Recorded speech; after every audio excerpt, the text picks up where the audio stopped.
TV7 Israel News is made possible thanks to your generous donations.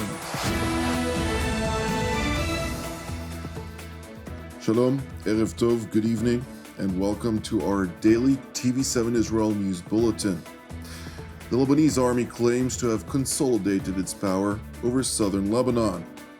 Iran threatens the United States with a preemptive strike, and Jerusalem is keen on expanding its circle of peace.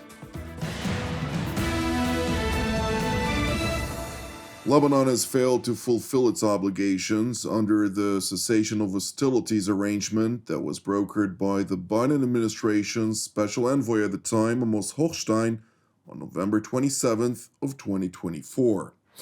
Consequently, amid clear efforts by the Islamic Republic of Iran to help its Lebanese proxy, Hezbollah, to rehabilitate itself, Israeli Prime Minister Benjamin Netanyahu met with his cabinet ministers earlier this week and informed them that U.S. President Donald Trump has given Israel a green light to intensify its operations against the Iranian proxy in Lebanon.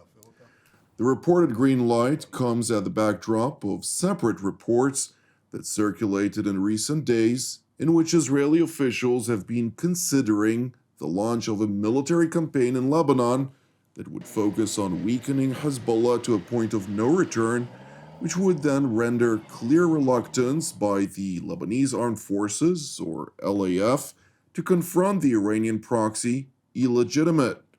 Meanwhile, in a clear effort to push back on rising prospects of renewed escalation, the Lebanese armed forces have published a statement of their own in which they unabashedly claim, in undeniable contrast to reality on the ground, that they have successfully achieved state monopoly on arms in the south of Lebanon in an effective and tangible way. And while the Lebanese army's claim is untrue, the president of Lebanon, former LAF Chief of Staff, General Joseph Aoun, decided to stand by the statement released by his armed subordinates. A statement issued by the President of the Republic, General Joseph Aoun, believing in my national duty, and out of my concern for the complete clarity of the Lebanese position at this critical stage, and in compliance with the requirements of the position that the Constitution has entrusted to me as President of the state, a symbol of national unity and supreme commander of its armed forces, I affirm my full support for the statement issued today by the Lebanese Army Command.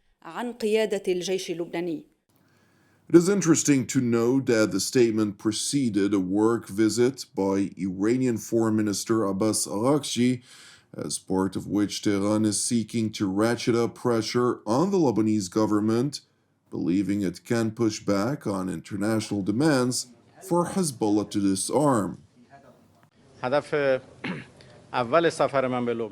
The first goal of my visit to Lebanon is to hold close consultations with various esteemed Lebanese officials, the esteemed president, the speaker of the parliament, the prime minister, the foreign minister, and others about these challenges and threats, as well as with my brother and counterpart, the Lebanese foreign minister. The Islamic Republic of Iran continuously communicates and consults with all the governments and countries in the region, and this visit comes at a crucial time for such consultations between the two countries. The second objective of my visit is to move forward with the existing relations between Iran and Lebanon.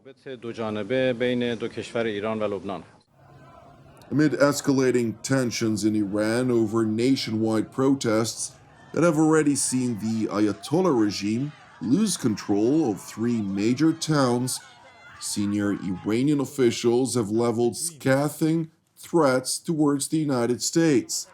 The most significant threat was made yesterday by Iran's military chief of staff, Major General Amir Hatami, who threatened preemptive action over rhetoric voiced by U.S. President Donald Trump, as part of which the American leader stated that if Iran shoots and violently kills peaceful protesters, which is their custom, the United States of America will come to their rescue.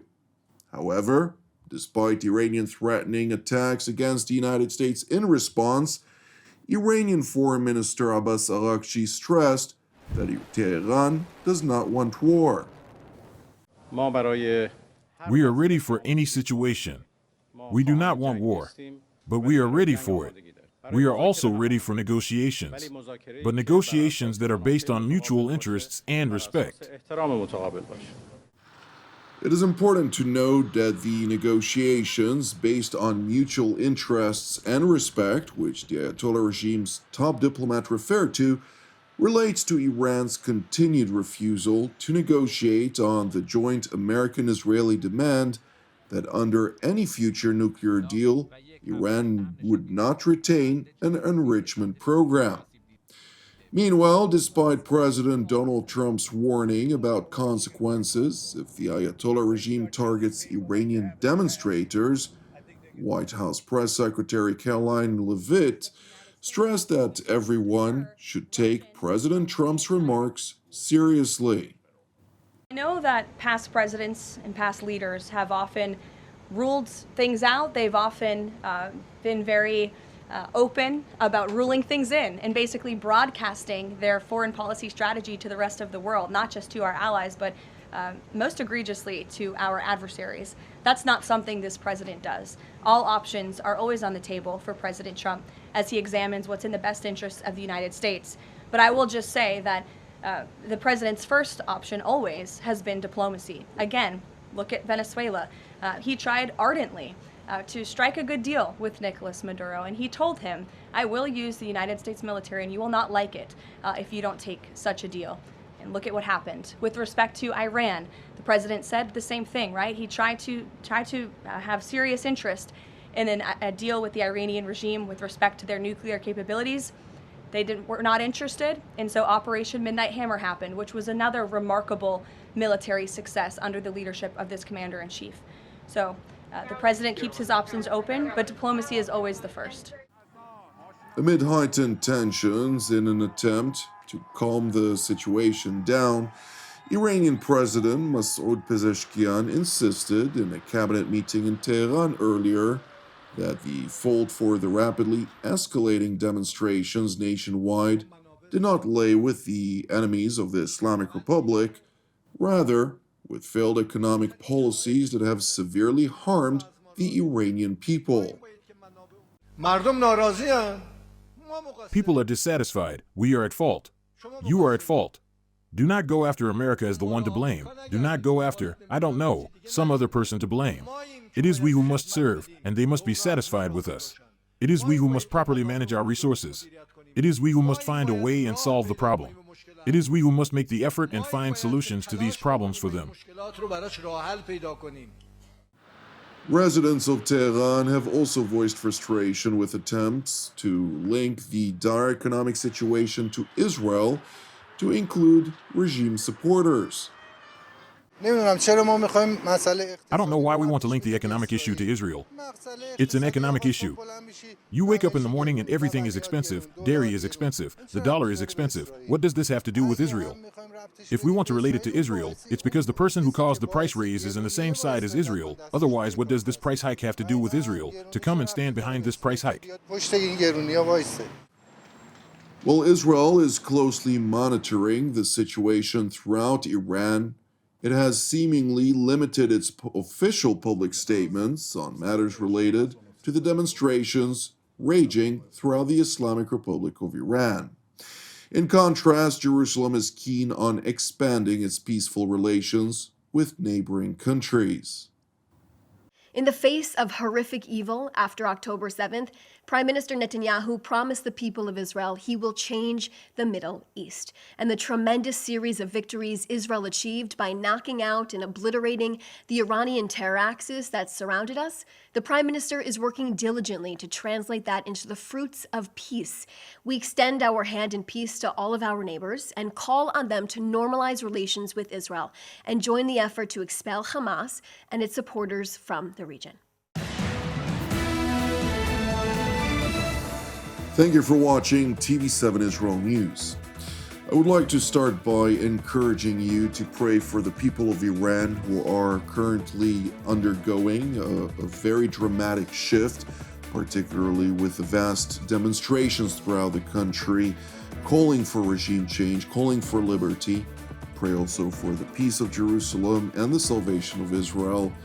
And also pray for the situation in Syria, where we are seeing a rapidly developing attack by the Damascus regime with support of Turkey, this time against the Kurdish minority in the north, and of course for the Christian minority in Nigeria, which continues to be under severe duress.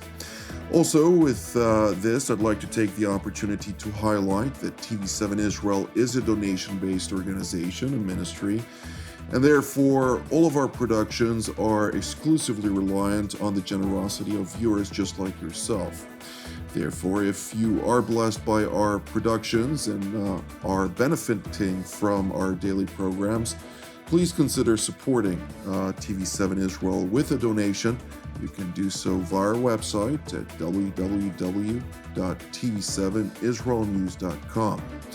Tomorrow, I will join here Amir Oren and other experts for our Powers in Play program, which will air on our regular broadcast hour at 9 p.m. Jerusalem time or Helsinki time. As such, I'd like to wish you a good evening from here in Jerusalem. I'm Jonathan Hessen, of course. Until our next update. Shalom from Jerusalem.